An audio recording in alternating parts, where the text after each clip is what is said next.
Konankro, dans la commune de Divo, dans le centre-ouest du pays, à environ 200 km d'Abidjan.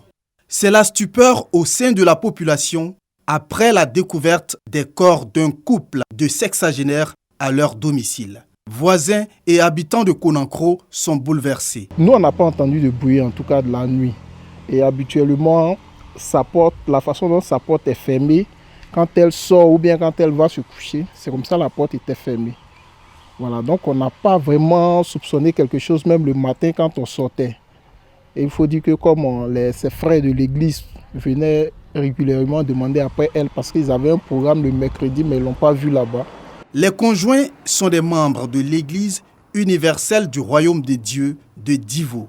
Le responsable de l'église, le pasteur Claude, revient sur les circonstances de la découverte des corps. Le couple qui a disparu, et le monsieur s'appelait monsieur Nguessan Bédé et sa femme s'appelle Nguessan Louloua Parfaite. Je me suis rendu compte que le mercredi soir, après que j'ai fini la prière, j'avais la réunion avec les ouvriers et j'ai constaté l'absence, déjà même dans la prière, de madame qui ne manquait jamais.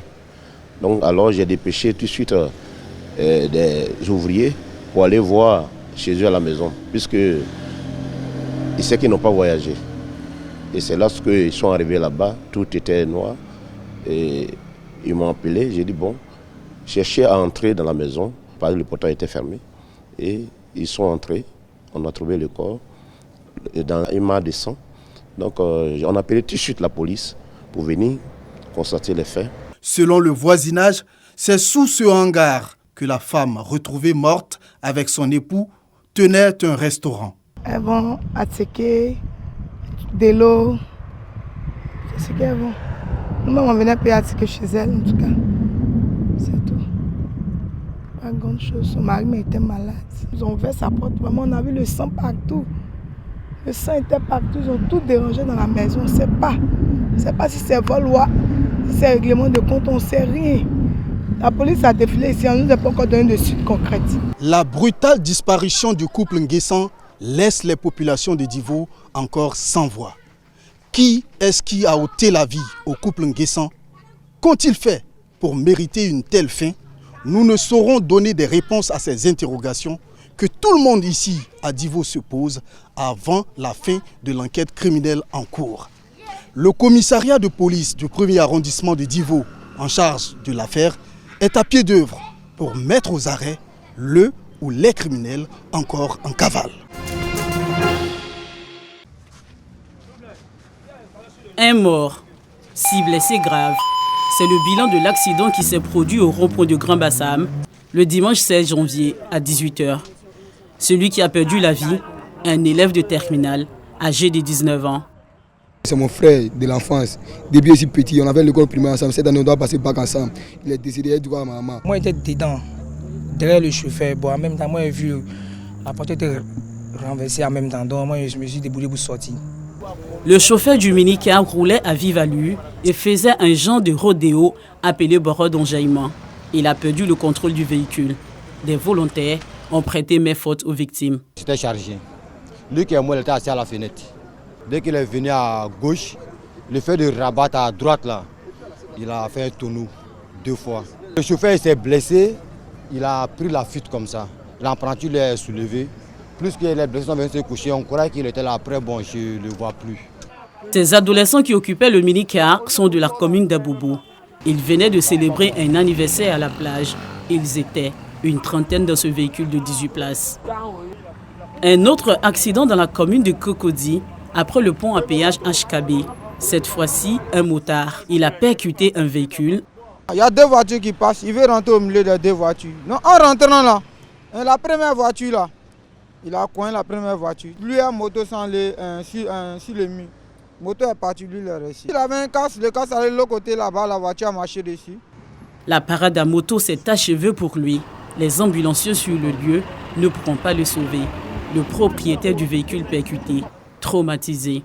Un dimanche noir, très tôt le matin ce dimanche, aux environs de 3 heures, un autre accident a fait 7 morts et un blessé, toujours dans la commune de Cocody.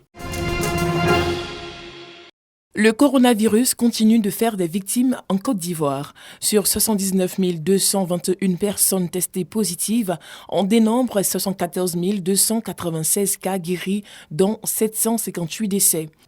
Les autorités burkinabées vivant en Côte d'Ivoire ont décidé de donner de la voix pour faire barrage à la pandémie. À travers leur consulat général, elles ont animé une conférence pour interpeller les populations sur la nécessité du respect des mesures barrières.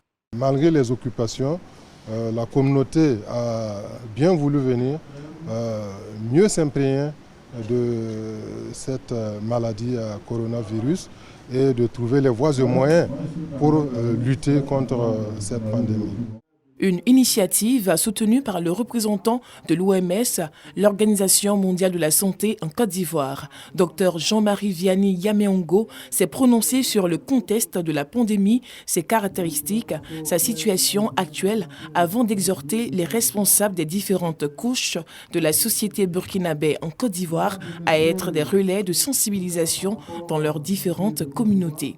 Il faut passer l'information partout, là où se trouvent toutes les communautés. Lorsque nous parlons des populations ivoiriennes, on parle en fait de toute la population et toutes les personnes qui vivent en Côte d'Ivoire. On doit observer les mêmes mesures partout et au même moment et en même temps. Il ne doit pas avoir deux vitesses. C'est pour cela que les messages doivent passer dans toutes les communautés qui résident ici en Côte d'Ivoire. Un message bien accueilli par ces responsables qui se disent prêts à accompagner cette initiative des autorités. Il faut connaître comment ça se propage, comment ça se développe pour pouvoir nous épargner de cette pandémie-là. Dire à nos fidèles de faire en sorte que ces gens de conférences qu'ils puissent participer parce que ça va les exhorter à faire des vaccins. Je repars d'ici vraiment très outillé avec les informations que j'ai reçues et j'encourage aussi l'OMS à vraiment sensibiliser, mettre l'accent sur la sensibilisation auprès de la population pour que nous puissions la main dans la main, nous mettre ensemble pour lutter farouchement contre cette maladie à coronavirus. Le respect des mesures barrières reste l'un des moyens efficaces pour venir à bout de la maladie, notamment la distanciation sociale, le port des masques, le confinement, le dépistage et le traitement. Outre ces mesures, les populations sont aussi invitées à se faire vacciner.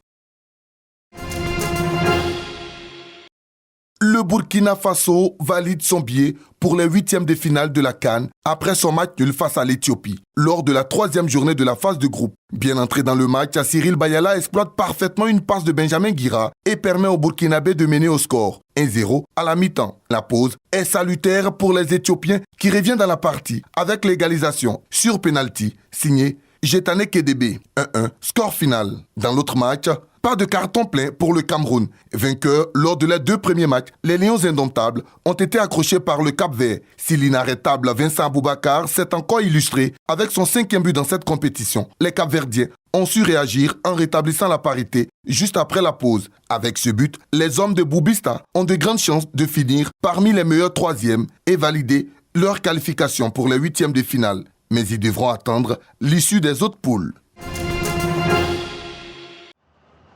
Comme un signe prémonitoire, quelques heures après cette action inattendue, Ali Badra Sangaré perd son géniteur, Toumani Sangaré. Après avoir apporté son soutien et tout le réconfort à l'international ivoirien à Douala, le premier responsable du sport, par ailleurs, représentant du gouvernement, le ministre Paulin Claude Danho, exprime sa compassion et celle de l'État à la famille du portier ivoirien à Atekoubé. Nous sommes donc venus au nom du mouvement sportif, au nom du président de la République, le père de tous, au nom du gouvernement, pour dire notre compassion à la famille de Badara. Nous sommes un pays de croyants et nous savons que Dieu fait toutes choses bonnes en son heure et en son temps. C'est la volonté de Dieu. Nous lui avons demandé de garder le moral, de rester dans la foi et dans l'espérance et d'être fort. Le ministre de la Promotion des Sports et du Développement de l'économie sportive et sa délégation ont assisté à la prière mortuaire avant de se rendre au cimetière de Williamsville pour l'enterrement. Dao Paulin a profité de cette période douloureuse pour rassurer l'ensemble du peuple ivoirien avant le dernier match des éléphants, prévu le jeudi, face à l'Algérie. Je peux vous donner l'assurance que c'est douloureux ce que nous vivons comme situation. C'est douloureux, toutes ces incertitudes et les frayeurs que nous avons, mais nous devons garder la foi que cette équipe passera au second tour. Toumani Sangaré est décédé dans la nuit du dimanche 16 au lundi 17 janvier 2021 à la suite d'un malaise. Âgé de 61 ans, il laisse derrière lui 6 enfants, dont Badra Ali Sangaré, le portier ivoirien.